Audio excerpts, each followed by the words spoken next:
vorona ho aizianareo no mikopa ka fofanihidina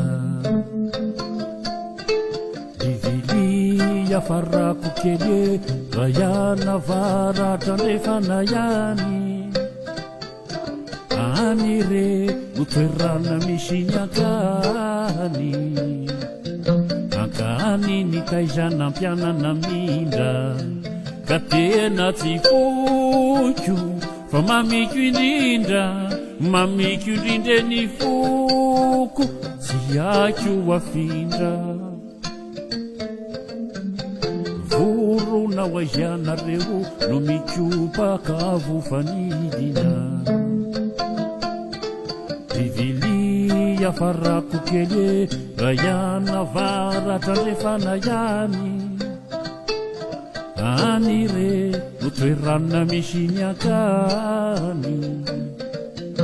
akany ny taizana ampianana mindra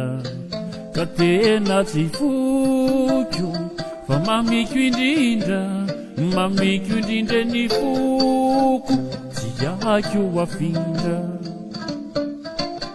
toerana malokano asa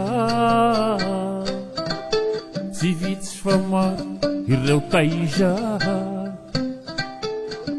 toerana malokano asa hoe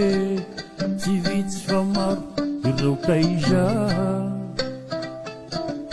maitso mavan'ireo alambary kiasanatry zay ho fatimo sareo maitso mavan'ireo alambary kiasanatry sy fatimo sary toerana malokano asa tsy vitsy fa maro ireo taiza maitso mavan'ireo alambary kiasanatry zay ho fatimo sareo maitso mavan'ireo alambary kiasanatry sy fatimo sary afanana mamaivayo fa matamananayo tianay kanananayo maminay lay marovoay afanana mamaivayo